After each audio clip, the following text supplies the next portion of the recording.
All right, what's going on, everybody? Welcome into Locker Room Sports. Thank you, guys and gals, for coming by and hanging out with me. Hey, we got to break down some more Auburn football. We got some more updates for injuries and that type stuff. So hang around with me, and we'll have a good time here today. All right, so let's hit the notes first. Keys to Auburn's success. This is I'll start with the bottom note first that I think could be a top note. Just being, I don't know this camera, man. It's just been crap for 2 or 3 days. I don't know what's going on. It's glitchy and jerky, so just bear with me. I hope you can hear me good. Give me a thumbs up if you can. Hit the video, a little blue button there. Big thumbs up. Appreciate it. First of all, this is a big game. I think it's a bigger game for Auburn because of where they're at as a program and what's been going on there for the past several years now, 5, working on 6 years now. So I want to start kind of at the bottom, and I'll end with this too. Recruiting is a big deal. And recruiting high school players right now is going to be elemental in the success of a program because they have closed one of the portal windows. There's only one portal window going to be open. It'll be after bowl games. So this win for Auburn it's big. It's a huge. They've got to get this win. They're 31st right now in recruiting. 31st for this 26 class coming in. Now, last year they were 8th. Oklahoma was 17th, and Oklahoma's working on a top 20 class right now. So both these teams, SEC teams, are jockeying for positions. So this is huge. Okay, it's a huge game for recruiting because of that window and how it's changed right now. So let's head out into the notes right now. This is I got injury reports that updated yesterday. So hang on a second. Just pardon with me just a second. See if this camera, if I can fix it. Hang on.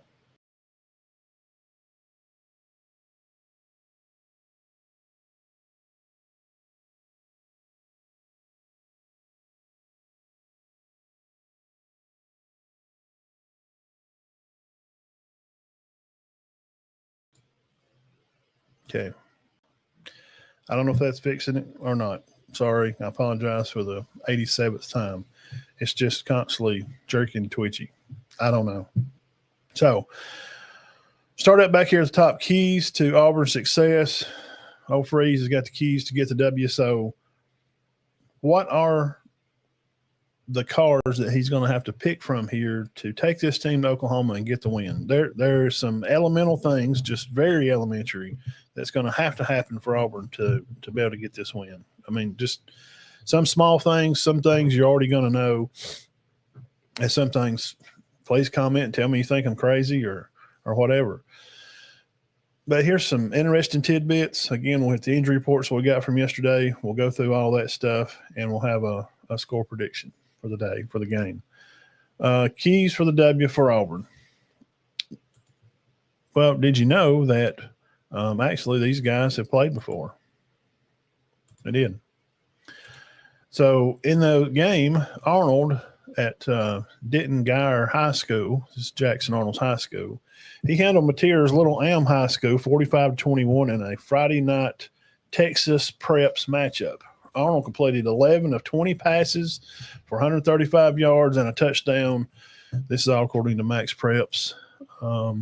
It goes on to say here, Arnold also showed off his dual threat ability with 87 yards rushing and a touchdown on the ground. Mateer for the day, which later to be not seen as quite a big of a selection coming out of high school at the time, but Washington State to look at him and now, transferred to take this position, kind of picked over Arnold. I mean, it's kind of – I mean, they run him off and then they take this guy. So Mateer in the high school matchup when they played last in 2021 as seniors in high school, I think it's what it said, 21, or one was junior, one was senior, to put up better numbers, but it turned out Mateer turned the ball over for a pick six and helped them suffer a loss. Mateer was 21 of 36 in the game when they faced each other in high school for 231 yards and a touchdown and 85 yards rushing for 2 scores, but he did throw 2 picks. So Mateer is a pure better passer. There's no doubt about it. I mean, just watching him throw the ball, Arnold just has a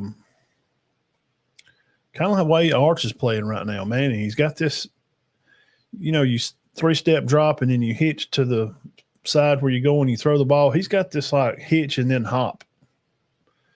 And it throws his timing off. And, we've seen in film study, you can go there and watch my guy's channel over there on YouTube.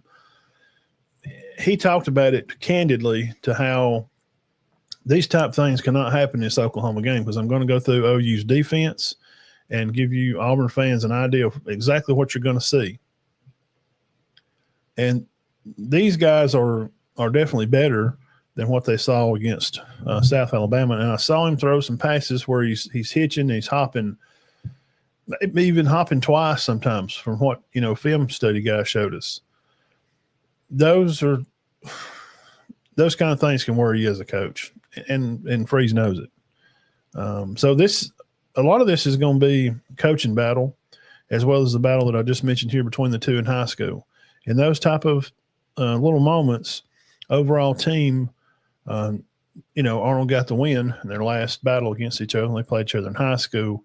Of course, Mateer played at Little Elm High School in Texas, and Jackson played at Denton Geyer.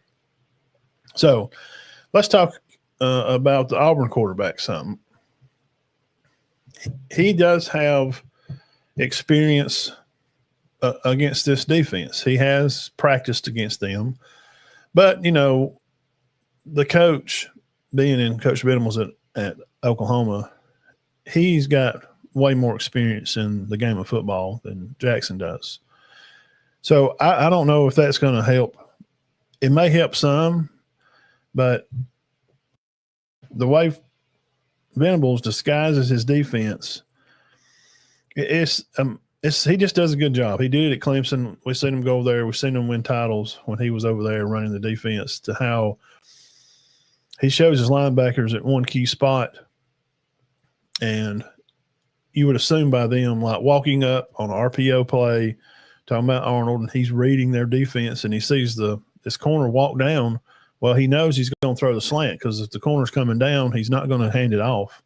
Now, he could also have another read off of it, which I hadn't seen Freeze let him do that much, to be able to in a pass situation there, to have a slant open, to be able to pull it and throw it if the corner comes down, or depending on where the corner plays, if he plays off or if he crashes, because if he crashes on his left, and he's going to hand it.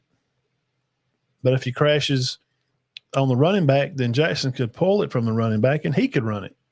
See what I'm saying? So there's 2 runs off that option, and he could throw it. But how he's seeing it and how Venables is going to show it are going to be 2 different things. Now, he knows that, and I'm sure that they've went over it in film this week. I'm sure that Freeze has got the guys ready and prepared. That's another key to this success, is they're going to have to be able to block out the noise on the road there, super crazy loud environment, and even more added environmental issues, if you want to call it that. EPA, the agency, because they're going to be screaming their heads off, because they want to beat Auburn, not just beat them. It's a big conference game. It's a conference game, which they need that win. But also, the guy used to play there.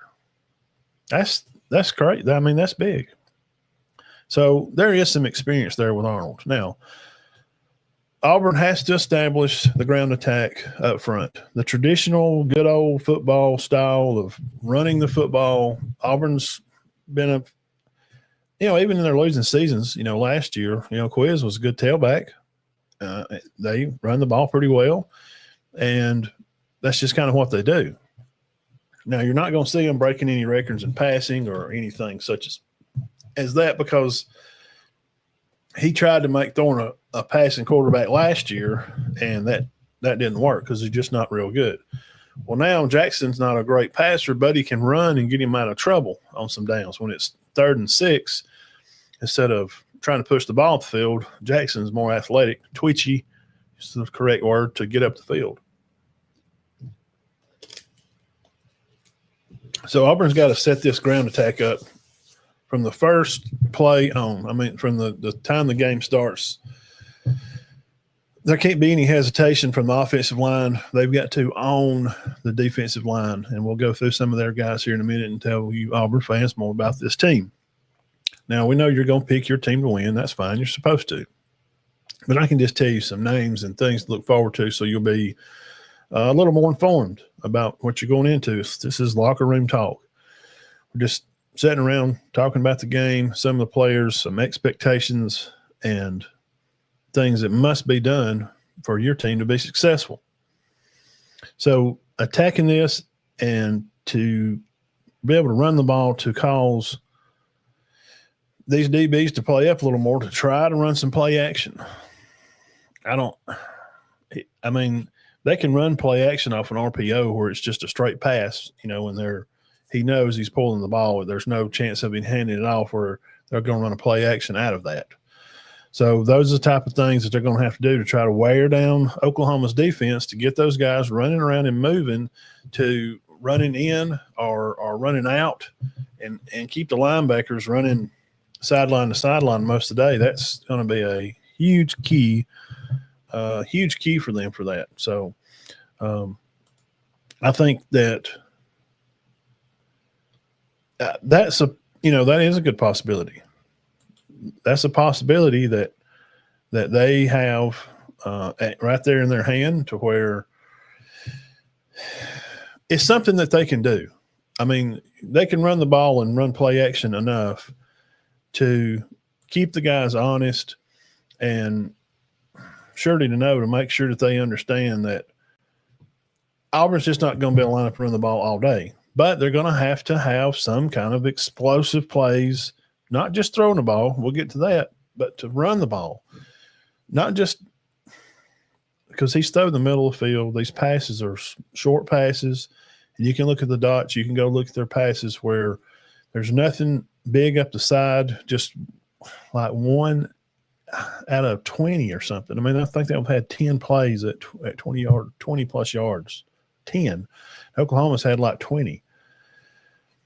Because that's just not what they're going to do. Freeze wants to run the ball and uses quarterback as a runner also, and throw 5, 6, 7 yard passes. So you're saying, well, if it works, then why would a team, if they can throw the ball for 7 and then run it for 4, I mean, that's a first down, no matter if you're running it or passing it. And nobody's out there trying to win no awards. Nobody on the team. Matier's been talking about Heisman, but mostly neither one of these teams have really anybody that's being really looked at for Heisman candidate, or not even maybe some first round picks between both teams. So it's those stats and those coaches and old coaches, man. I remember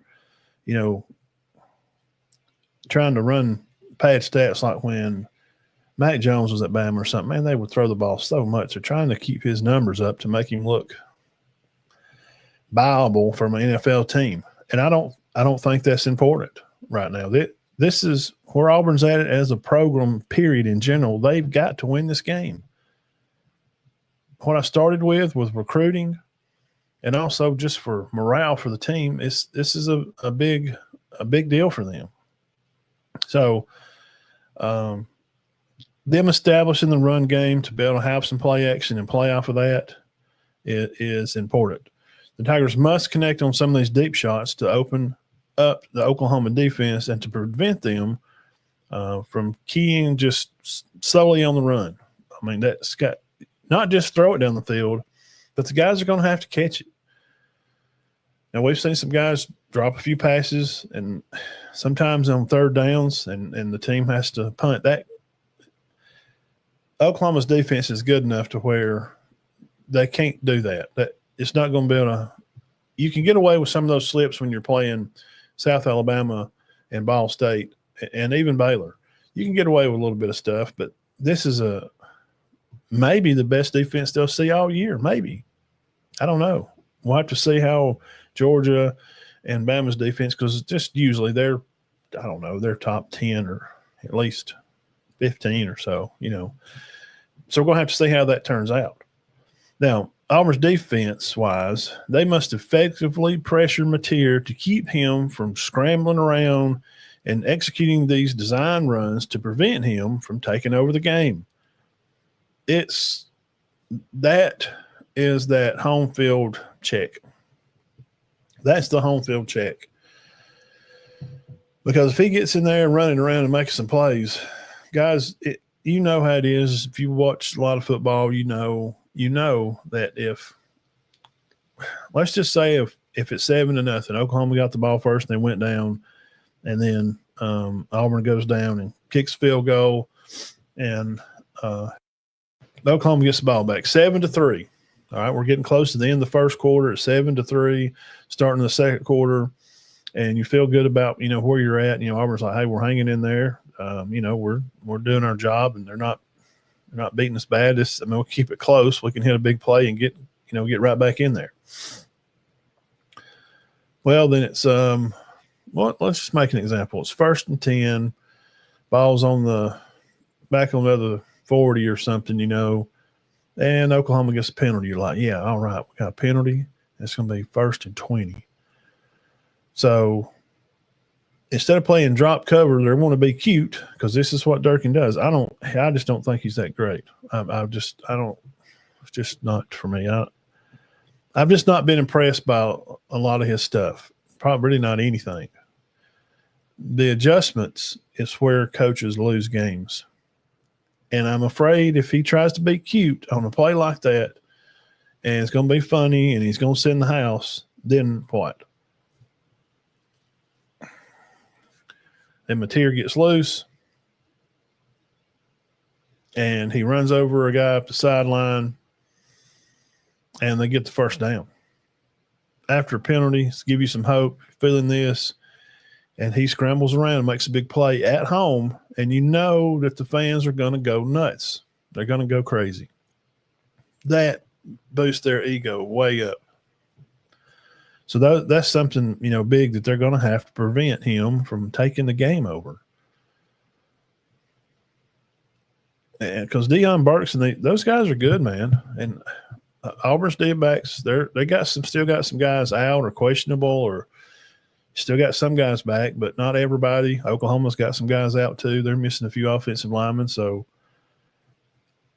those big plays could happen. And I'm afraid if they're down, even the 7-3 on the road like that, and they hit a big pass, or Mateer cuts loose after a big penalty, and you get some hope, and then Durkin wants to be cute and send the house, and he escapes and gets away, and they drop 4 out of coverage, and he's 20 yards up the field for the first down before anybody even gets to him, and then plays it, or some small guy runs over there and tries to do something funny, and Mateer's not small really. He lowers his head and pops him, and they get out of bounds, and he flexes on him, and the place is going to blow up and go crazy. That will give that momentum, that spark. That's why that home field advantage is huge. Auburn can't let that happen. The staff is going to have to be smooth and cool and calm in their decision-making too, because it's going to make a huge difference. It's going to make a big difference in just those type of small situations. You're thinking, man, it's just like a 1st and 20. Are you kidding me?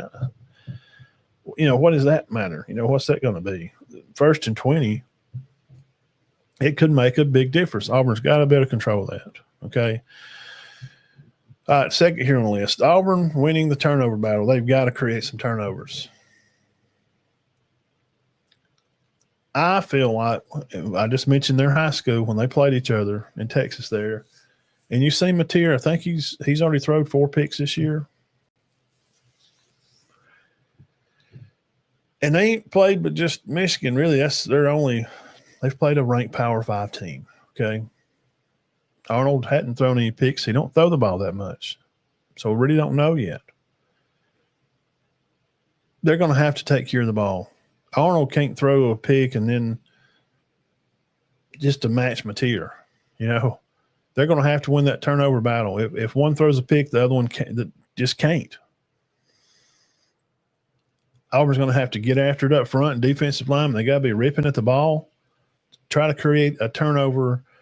And again, that word, that momentum, that home field advantage, that rah-rah, say if it is, same scenario, 7-3, going in the second quarter, he makes that hit, and then it's 1st and 10 over on the other side, and here goes Oklahoma. They're fixing to go up 14-3.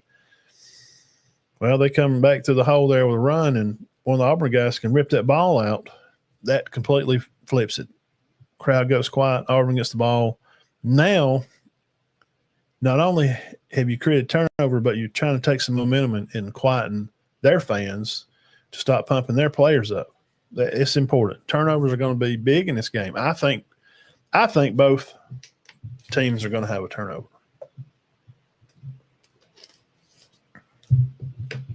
That's just what I think. I think both are going to have a turnover. Now, Auburn's just going to have to keep its poise, and when those things happen and that hit happens on a 1st and 20 and you get a penalty, and then they even go down there and they're getting close and you feel like they're fixing to go up 14-3 or something, and you rip at the ball and it don't happen, and one of the guys trying to tackle him reaches around him, accidentally grabs a face mask. Well, now it's going to be 1st down. No, now it's 1st and 5. They've got to keep their poise on the road in a hostile environment because they're going to be tested early, and they must avoid these mental errors that could cost them against this ranked opponent. So those things can't happen, and Auburn's got to play fast. That's kind of the last thing about Auburn and their offense and stuff, and defensively how they're going to have to play.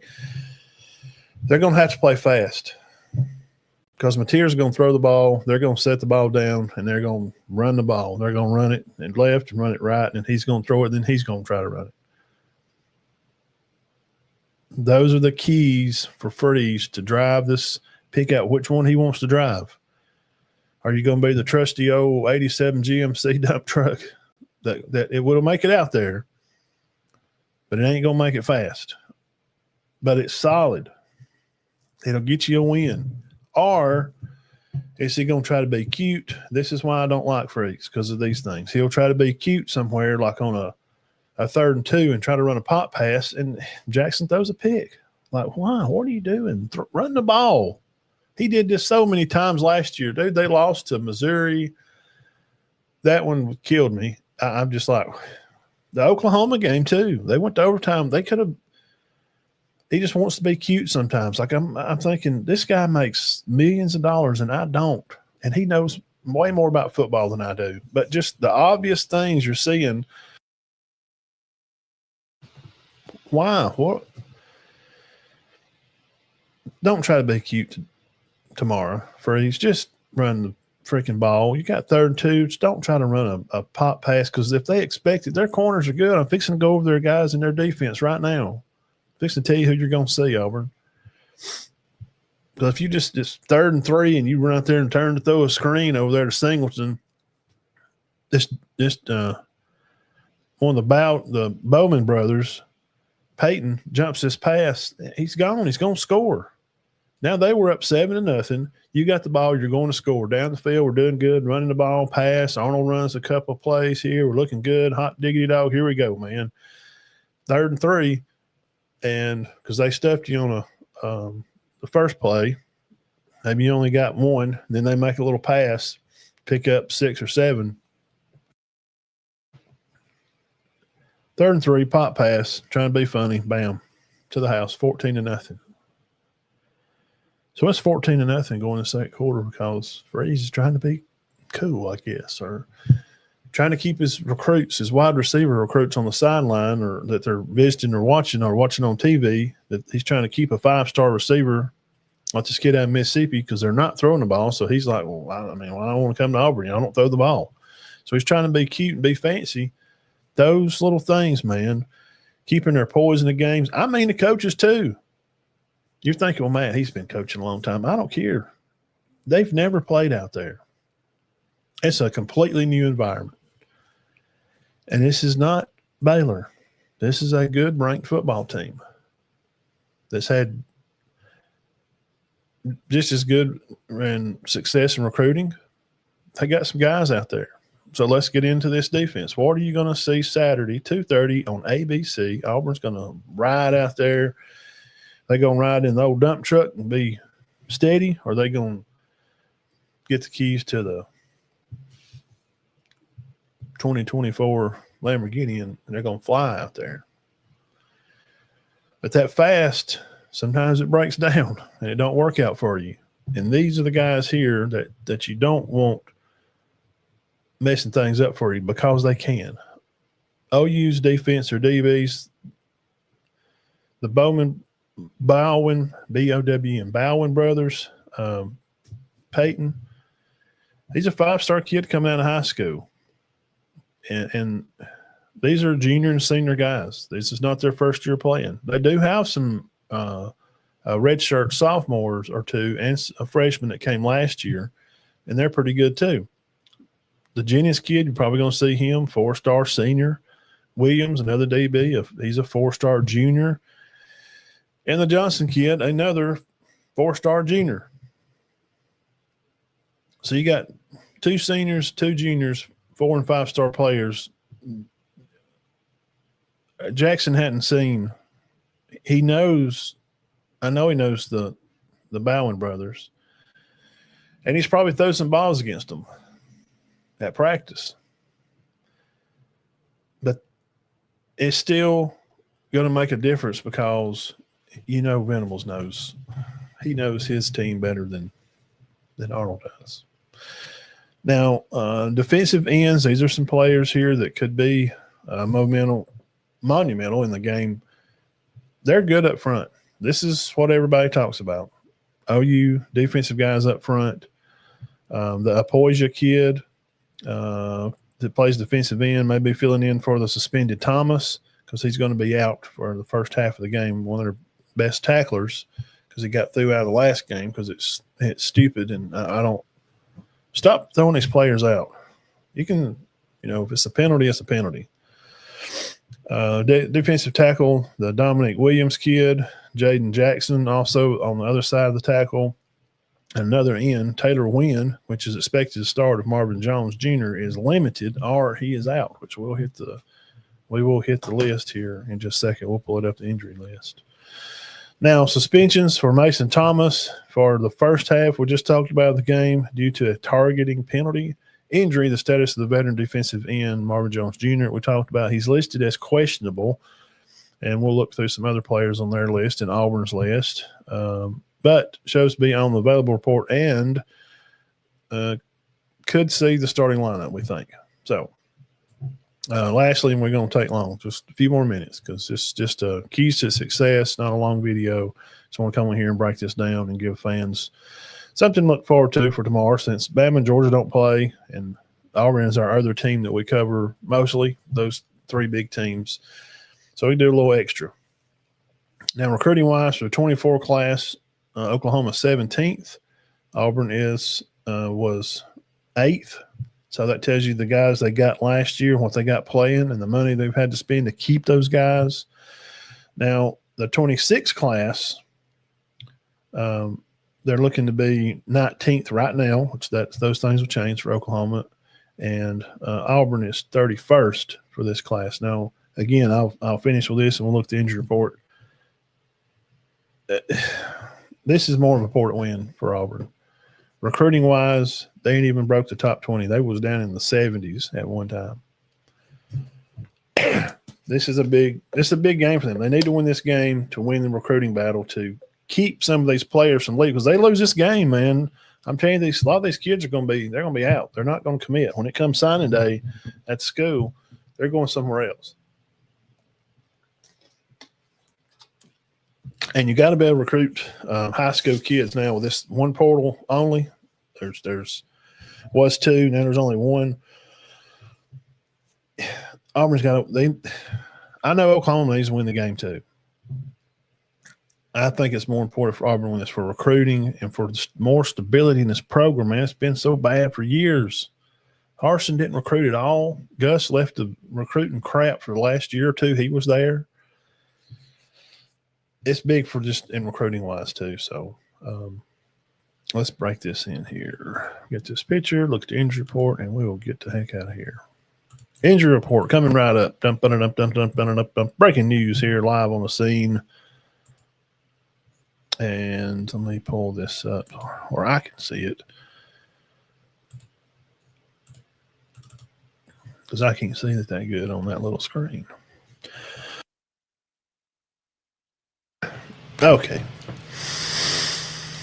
On the top there, posted this was 7:30 last night. Definitely out for sure. Darrell Robinson, a new guy that's come in there from, I think he come from UConn. I think he was a 3-star guy in high school. Looked pretty good. We've seen him run a little bit against some of these smaller teams. I thought he looked okay. At practice, he was okay. Questionable is Amari Williams, a defensive end. They do have a plan for him. I think they said Murray and some other guys were going to, be switching out. So this is not good. This is one you don't want to see over here on the left. Your cornerback, one of your defensive backs, Jay Crawford. That's not good. Now, will it win or lose a game for him? No, but he's been playing good. So I would much rather him be playing than not. I'm at Jay Crawford. Says doubtful. Now probable, which means I've heard that they are playing. Probable for Auburn is cornerback champ Anthony. He broke his, I'm serious, his tore his fingernail or something, or he's missed games.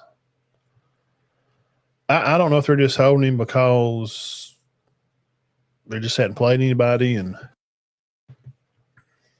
didn't even want to take him a chance to even get hurt. But man, he's a hard hitter kind of guy. Plays well at that position. Had a couple of good games last year. I think those kind of guys like Champ, they need to play. He needs to keep a rhythm of playing.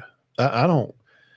Now if he's out and I just can't see a guy being out for games for a finger. My son played with a broke thumb. He's a center. He snapped the ball literally with a broke thumb. He's a kid. This is a grown man. He's 20 years old. What? Why are we missing games for a finger? You can't fix it. I mean, not unless it was like crushed in a tractor accident or something, but just like broke, they can't. There's nothing that dirt broke. They put it in a splint, and you just have to wrap it in the game. I mean, he's not a receiver. Why? Now, if it had been a receiver like Singleton, he's got a hip pointer. His hip's hurting. He's probable. I feel like he's going to play. If he can go out there and stretch out now, but those hip pointers can be aggravating. But Champ, I don't get that, man. Why did he already miss? But anyway, I just don't like that decision by your coach there. I don't. He's playing. Your finger, put a splint on. Freaking wrap it up, bro. We got to go. I mean, you need to get in here and get reps. You need to get ready for conference play here, not just sitting over there on the sideline. And Singleton, the hip pointer, I've heard kids, getting those, and sometimes, it's hard to say. We don't know his pain level, how tough is he, or how bad it is. It may not be that bad. I'm pretty sure he got – he got a knee? Y'all tell me over there in the comments. I think he got a knee, bumped him in the hip from his own player. Just, when stuff, you get rolled up and stuff happens. It may not be a big deal, but if it's kind of a deep bruise in his hip, and I've had them, man. I've been hit with a baseball and stuff. It hurts. And every time your leg goes forward and it flexes, and when you come back with your leg, it hurts. You just get a pain in your hip. And there's not – I mean, you can rub it out, and they've got great medicine now. When I got hit with a baseball, that was in the 90s. All we did was get an old sandwich bag and put some ice in it, hold it on your hip. That's about all you did. And it hurt for probably a week. I mean, about a week was, it's not fun. Their other guy, Rashad Pleasant, he also took some punts back for them, did a pretty good job with that against, I think it was Ball State. He had a big return against them. I'm not too crazy about him. I don't kind of like how he plays. He's lazy. I'll just tell you the truth. I ain't never lied to you. Whoever's watching knows I ain't got no reason to lie. I mean, it just is what it is. And when I mean he's lazy, I mean he won't move his feet.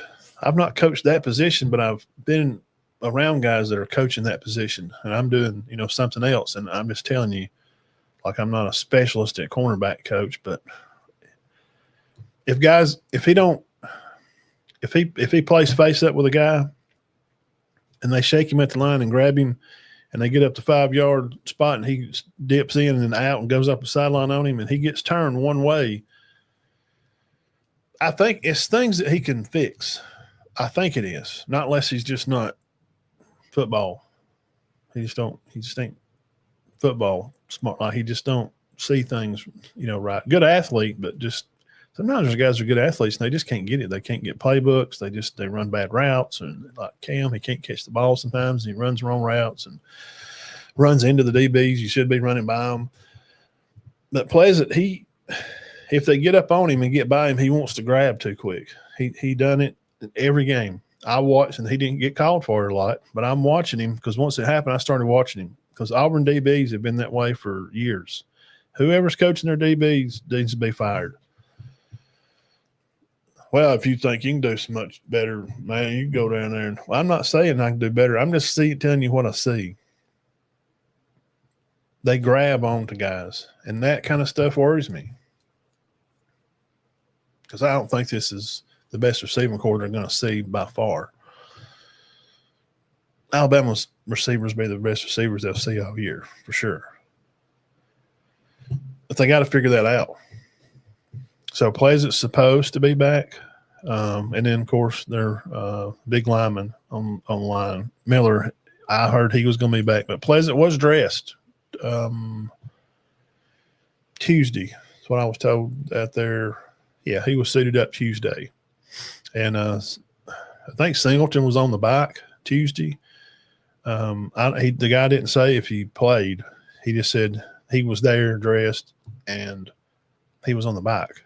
So now look at this huge list. Good Lord, man. Oklahoma has got their whole offensive line is out. And this could be a huge opportunity for Auburn's defensive front for Keldrick Falk and the boys to take advantage of this situation. And also receiver Simmons, he's going to play for Auburn. I didn't see him on this list, but we had heard that he was hurt or something. So but he's not on here as out or in. So I guess everything worked out. That's good for them. D-back, Newscomb guy out. 3 offensive linemen, Everett, Sexton, and Taylor. From what I had read on some Sooner website stuff, that Taylor was probably the bigger miss of the bunch. Of those 3, he's kind of going to be missed. The others, they think they got him replaced, and they've practiced through the week. So we'll see. Now the lineman that got through out of the game, Thomas, he's going to miss the first half. That could help too. These are opportunities for Auburn to win the game. I mean, I see a lot of excuses for Oklahoma to lose. That's what I'm saying. Their wide receiver Gibson, he's not a burner for them, but they're going to miss him. Now the DB Bowman, which is the brother to Peyton, is the 5-star guy. Eli is I think he's the younger brother. They played up there in Oklahoma or Texas high school. He's a 3-star kid, and they brought him in too. Questionable dent on the offensive line and defensive line. Jones Jr. is a miss for them, man. He's going to be a miss for their defensive line. Now, probable, I've heard that I don't know about Zion, the receiver, but the Lewis kid, I've heard that he's playing. And defensive line, Okia, he is a football player. 16, keep your eye on him, and Zero. Those guys are, I think it's Stone and another guy there really good. But you see here's 3 other offensive linemen. Now, Fasua, the offensive line 56, he's their starting left tackle, man. That could be a huge problem. It could be. The Makula kid, don't know, hadn't heard much about him. And then the Fedici kid, I don't know much about him neither. And when I'm reading these reports and writings and podcast reports and stuff, I don't see them talking about these guys very much. I did see them talk about Taylor, and I knew that Fasusa is their starting left tackle. So, good gracious, man, Oklahoma's got a lot of guys out. Oklahoma's got a lot of guys out, and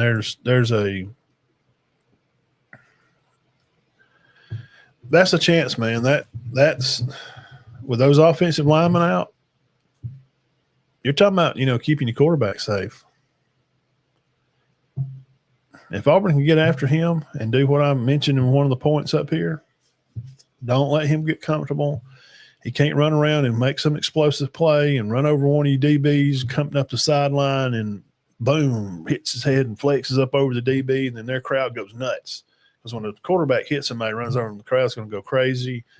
This is a chance for Auburn's defensive line to be able to push these guys around, because Oklahoma's not 100%. I don't know how you get so many goddamn guys hurt, man. They had guys hurt last year. Their whole receiving core was out like 3 or 4 games. I said that's what hurt Arnold, and that's what got him run off. But the Hawkins kid come in, which is still the backup there. He did okay.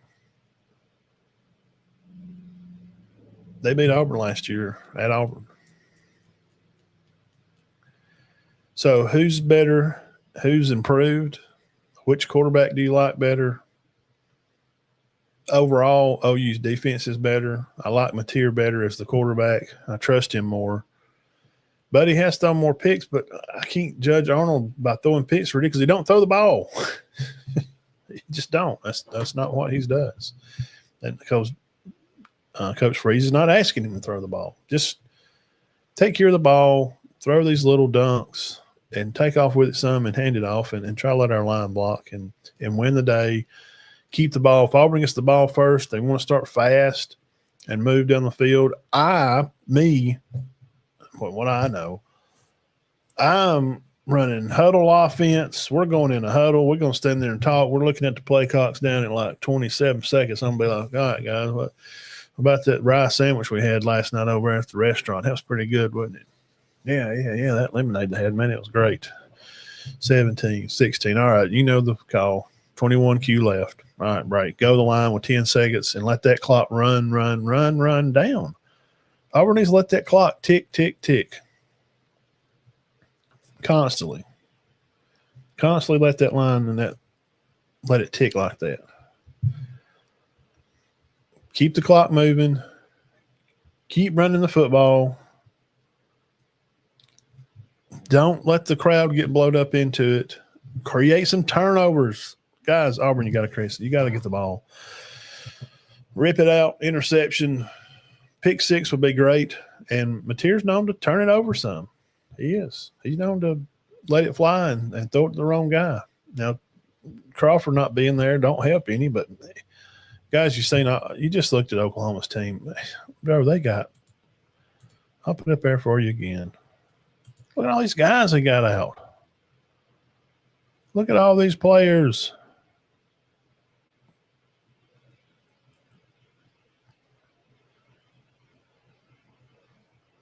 They got like 8 or 9 guys like out. Now, some of these other linemen are going to be coming back probably. I'm hearing that they're going to play. But they got a bunch of guys just not playing.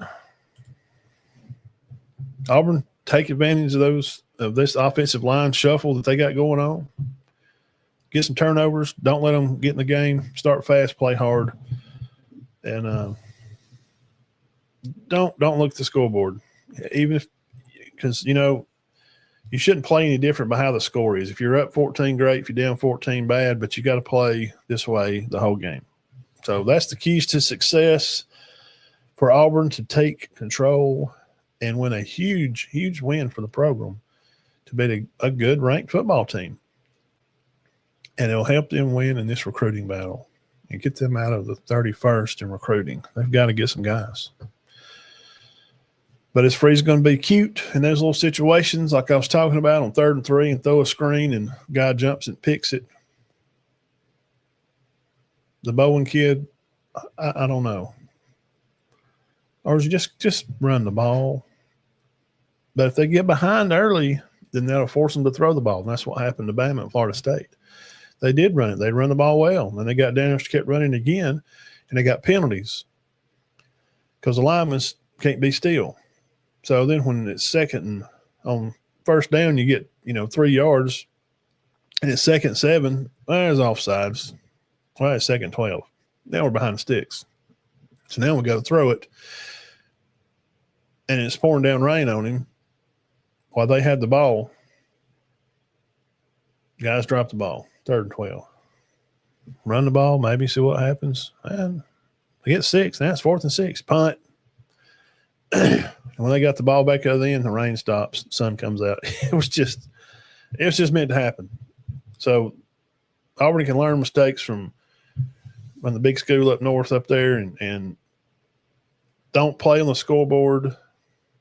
Play for each other, stick together, get turnovers, play hard, play fast, and freezing them. Don't try to be cute. Just run the ball. Just try to run the ball and run the clock. Don't run there and start doing that Gus bus stuff, running down, setting it. Hut, go. Run down and set the ball. Hut, hurry. 26, go. Hut. All right. Ferraro, Camara, hurry, go. Hut. And then you get down there and all you get is a field goal because you're not that team.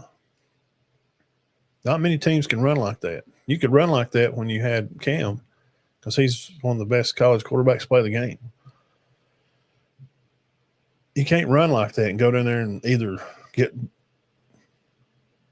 punt out and just, stumble out or just go there and just kick 3. If you're going to go NASCAR, you got to score because all you're doing is hurrying up to give them the ball back. That's what I would do. And on defense, I'd just play 4 up on the line. I'd show good spies. I would show good looks to keep Mateer guessing. You can run stunts and run the corners, run them inside or out, because they're going to run some curls out. They're going to play these sidelines. They're going to try to make Auburn play these sidelines and then try to catch a guy on one play running a flag route or something up, and try to hit a big play and catch them out of position. That's what I would do. So, all right, y'all have a great day. Enjoy your Friday, wherever you're going tonight. God bless you, and be safe tonight at Friday Night High School Football. Good luck to all our teams in the county. And we'll be seeing you guys Sunday here at 6 o'clock for the big show, for Big Show Sunday. Thank y'all. God bless you.